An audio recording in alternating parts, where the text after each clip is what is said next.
Welcome back to M Hood Fishing, everybody. Let me tell you, it is downright miserable out here today. Not cold though, it's in the upper 50s. Persistent light rain is what I have to deal with today. It's been doing this for a while now. I was sitting at home just procrastinating. Should I go? Should I go? Where should I go? What should I do? This is where we've gone.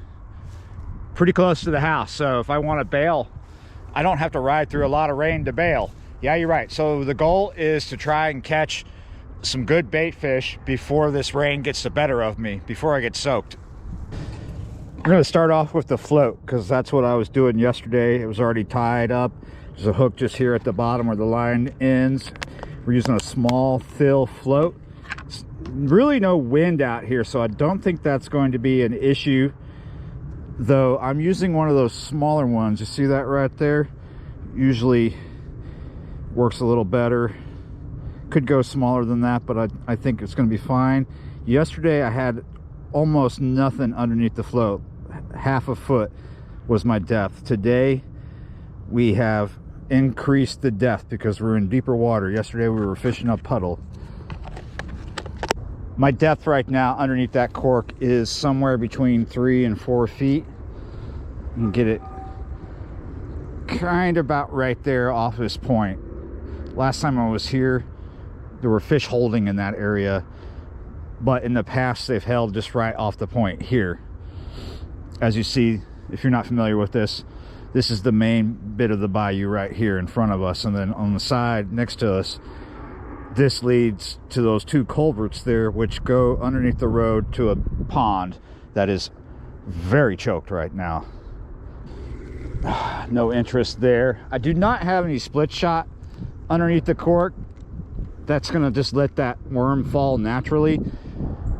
Because it is raining, I don't want to just sit here and wait forever to figure out if the fish are there or not. So we're just going to use the cork as a search bait. Try a few different spots, see if we can find them where they're consolidated, and we'll just work that spot. It might not even be right where we're at. We might have to move. Right now it is 3:49. Oh, I just found something kind of interesting, and some people might find that upsetting, but it's all cleaned fish. Someone's caught a lot of fish, cleaned them all, and dumped the carcasses right there. So let's be smart about it, bring that close in. Maybe there's some fish holding in the area that have been nibbling on that. Maybe there's also all this barbed wire here. In the end, I think patience might be the best tactic. The problem is I really don't have that much patience right now. Are you there or are you not? Yes, I do not have that much patience. We're going to try over here. This is much more shallow, so there's less depth under the cork right now. I don't see anything moving around. Give this a few minutes and then I'm going to pack up and go to a different spot along here. And here's that new spot. Whoa, what is that? Everywhere I go in this video, I find something dead. That's a mammal. It's like coyote. There's another carcass right here. I think it's something like coyote because I don't want to say dog, but there are those types of paws I see in the water. So yeah, after taking a much closer look, I'm not sure if that's coyote, possibly, but there are interesting markings on the paw. It makes me think domestic dog, but then I look at the nails. If you look at the nails there, you'll see that they're sharp. There's no evidence of walking on concrete or ever being, you know, pruned, or pruned is the term, you know what I mean, someone cutting them. When I first looked at this, I thought it looked like someone skinned something and threw what they didn't want here. These could be roadkill carcasses. I have fished places before in the past where people would dump roadkill carcasses over and over again. That was in Natchez. That's one of those places where that happened a lot.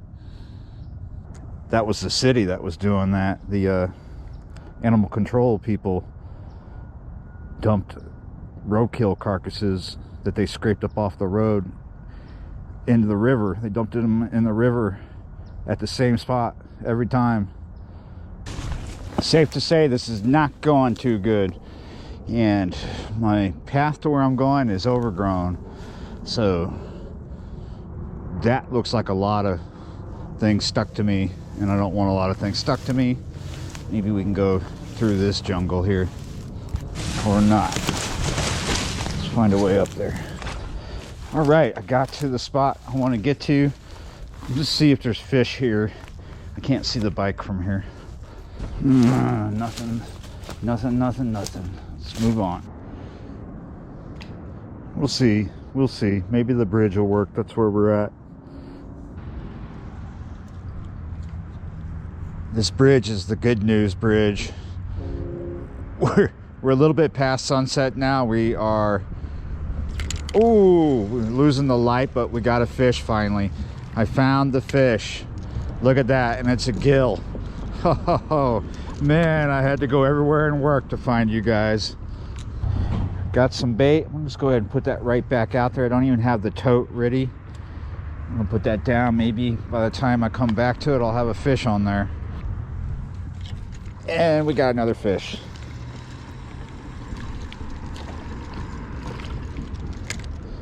Oh, it's an even nicer one. That's a red ear. Wow, there are some fish here. This is the best I've found. I need more bait.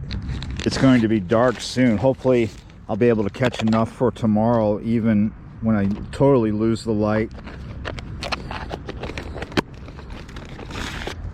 This bite could totally die when it gets dark, but it could last. It could keep going.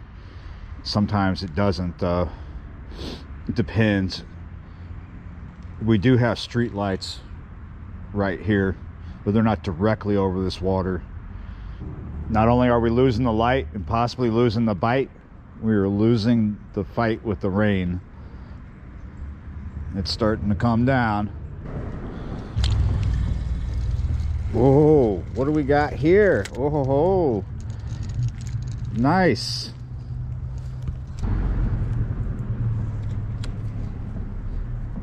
This is my last ditch effort, this spot. I thought, well, let's stop and just see. We got just a few minutes. I thought I'm gonna just have to tuck the tail and go without a video. There we go. We got number 4 coming up here. That is a decent one right there, a decent size bait. Honestly, I was surprised that I didn't even get a bite at all those spots down that way.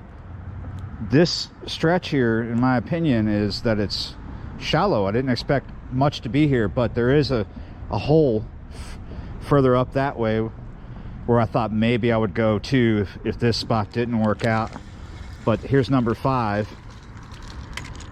Yeah, there's a really deep hole up that way. I thought, you know, deeper water, warmer, and that's where they'd be consolidated.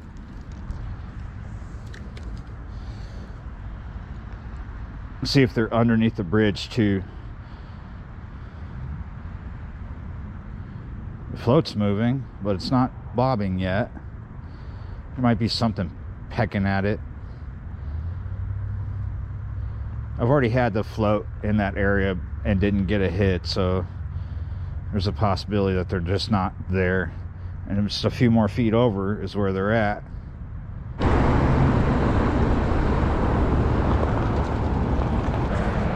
Bite over there at that bridge died. So this is that deep hole I was talking about.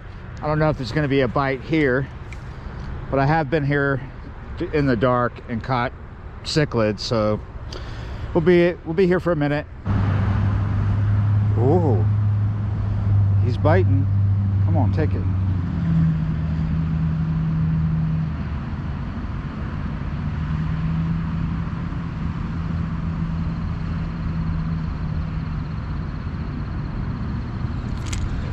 Gotcha. What do we got? Oh, that's nice. It's a nice big bait right there. Look at the size of that gill. Awesome. That is the biggest fish of the day right there. I really wasn't expecting to get any more. I'm happy now. However, the smell of pizza is messing with me. Ah, they're still here. Whatever that was, it took the float all the way under.